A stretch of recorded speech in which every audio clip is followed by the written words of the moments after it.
AkzoNobel, Carrier Corporation, Kellogg, those are some of the iconic companies that Steve has worked with and led their global business services.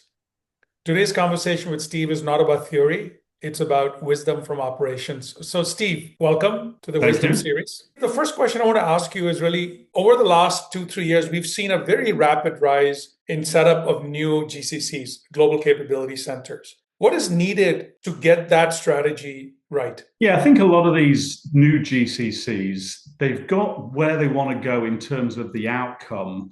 And now they're looking at doing it themselves because I think they think they've got the expertise to do it. There is a lot more expertise in the industry, but now they're going after it. But I believe they need help because there's very few really, I would call expert GBS leaders that are out there. There's a lot of kind of the next level down that's really starting to drive, but they're going to need help along the way. They need that partnership.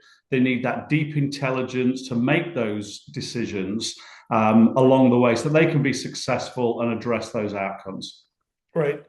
And I also think about how this is very significant program management. So, also one of the expertise you need is good orchestration or program management.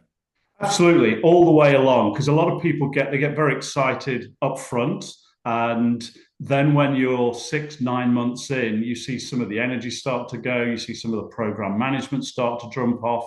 So if you can find a partner definitely that has that orchestration built in with AI, which is obviously all over everybody's lives at the moment, that's going to be key, I think, to their success. Right. So, Steve, taking that on, what do you see that has materially changed, let's say, over the last 18, 24 months that you think that GBS leaders are underestimating? As GBS leaders, we tend to talk a lot about value and adding value, but we saw in a recent SSON report that cost is still the number one priority when we talk about value.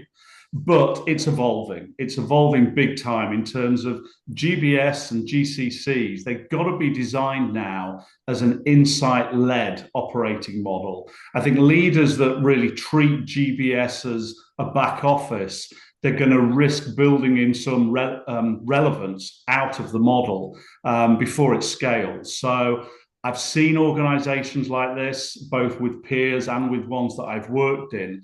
They've got to be the hub in that wheel. And now AI is on the agenda. This is going to be driving all the things like data, insights, customer, employee experience as well. And that's really where the value is going to come from. So underestimate that at your peril, I think. Yeah. So, Steve, on that point of value, when you look at high performing GBS, I know that you and Robert and other have been judges on the SSON annual judging of top leaders. Where do you see them creating real enterprise value beyond cost? I think what I see in these high performing organizations, and when I think of groups like that, it's the Tesco's, Ecolab, Siemens, Takeda's of this world. They've got AI right at the core of their strategy.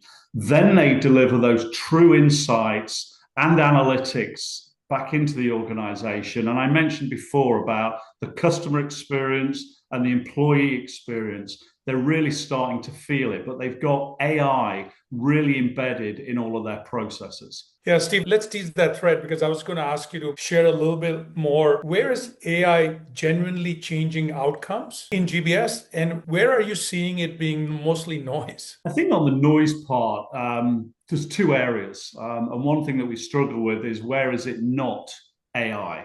I've been to too many seminars where there's an AI solution, it's presented, and it's nothing more than a chat bot. The second is where you build AI on broken processes, bad data, inefficient legacy systems, those kind of things. That's where you mainly get the noise that's in there. But I've seen it start to really change the outcomes where customer is involved, making the process more efficient, but really how those customers are seeing the benefits and your employees as well. That's where AI is really starting to make a difference. It's telling us things that we didn't know, it's learning and then building on that and telling us more and more so that we can make changes with those customers, with those employees. Right. So, Steve, with all these new GCCs being set up and companies adopting shared services or maybe more advanced global business services models, if you're advising a new GPS leader that was starting today, what is the first decision you think they should get right? And what is one mistake that you think they should avoid? I think if somebody's new coming into GBS, what I always tell people is come in with a thick skin and a sense of humor, because you're never going to be the most liked person in the organization, because you're often taking other functions, people, and control away from them. But for me, take a look at the outcomes that you're targeting. Stretch the overall org beyond this cost mindset that we talked about. Lay out those outcomes that you'll deliver, then design the org, location, people, technology, etc., around them. So you asked about first decision. What is the outcomes? What's success look like to those people in the organization? And the mistake really to avoid is not taking the organization along with them. Make sure that you've got great change management, great program management, and you're looking after those stakeholders as you go along. Good advice, Steve. Maybe the final question. When there's a lot of change happening and new ways of working or new tech being adopted, I often think about to make progress, often you have to unlearn something to learn something new in a sense. Yeah. So when you think about GBS leaders, what do you think is one belief that they need to unlearn to be successful over the next few years? Yeah, I think we'll go back to the first question, which is really around, this cost model. We're talking about value now, and now we've got to redesign or design from the ground up GBS, GCCs as insight-led. So don't treat GBS as a back office and as cost arbitrage. As I said earlier, we're going to build relevance out of this model. We've got to make sure that it's insight-led and show the organization the value that it can bring.